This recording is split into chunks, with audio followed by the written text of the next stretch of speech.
हिमाचल प्रदेश के मंडी में अभिलाषी यूनिवर्सिटी का कैंपस अखाड़े में तब्दील हो गया। कॉलेज के ही छात्रों के दो गुट आपस में भिड़ गए।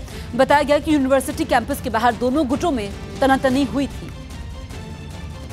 लेकिन जब लंच ब्रेक हुआ तो कैंपस के अंदर दोनों गुट आपस में टकरा गए और छात्रों के बीच जमकर मारपीट शुरू हो गई। एक गुट के छात्रों ने दूसरे गुट के एक छात्र को घेर कर लात घूंसों से पीटा, तो वहीं दूसरे छात्र को जमीन पर गिराकर बेल्ट से पिटाई की। इस बीच एक छात्र वहां पहुंचा और उसने लाठी से विरोधी गुट के छात्र पर हमला बोल दिया। इस बीच कैंपस में हड़कंप मचा रहा और मारपीट में कई छात्र घायल भी हो गए।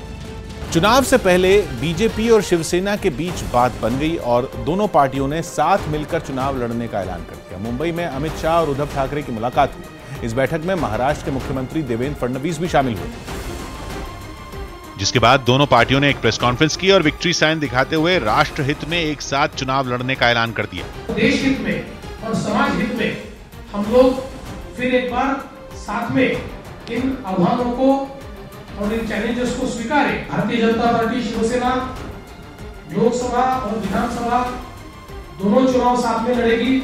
इतना ही नहीं, दोनों पार्टियों ने हिंदुत्व और राम मंदिर के मुद्दे पर साथ आने की बात भी दोहराई। दोनों पार्टियां ये मानती है कि राष्ट्रीय अस्मिता का मुद्दा है और वहां पर प्रभु श्री राम जी का मंदिर ये बने और जल्द से जल्द बने, और मुझे लगता है कि निश्चित रूप से ये हम लोग करेंगे। पिछले कुछ समय से दोनों पार्टियों के बीच तल्खी दिख रही थी, लेकिन इस बार दोनों पार्टियों के बीच सीट बंटवारे का फॉर्मूला तय हो गया, जिसके मुताबिक महाराष्ट्र में लोकसभा की कुल 48 सीटों में शिवसेना 23 सीटों पर और बीजेपी 25 सीटों पर चुनाव लड़ेगी, जबकि विधानसभा चुनाव के लिए दोनों ही पार्टियां 50-50% सीटों पर अपनी दावेदारी पेश करेंगी और एनडीए में शामिल बाकी पार्टियों को बीजेपी के कोटे से सीटें मिलेंगी। बीजेपी और शिवसेना के बीच एक बार फिर समझौता होने के बाद अमित शाह ने महाराष्ट्र में इस गठबंधन के 48 में 45 सीटें जीतने का दावा किया।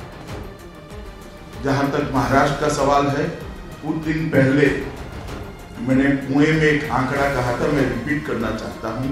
सेना भाजपा युति मिनिमम 45 सीट से ये विजय लोकसभा के अंदर प्राप्त करेगी, 48 में से 45 सीट। अब ये दोनों पक्ष आज एक साथ में आए हैं तो आंकड़ा अपने आप सिद्ध होने वाला है।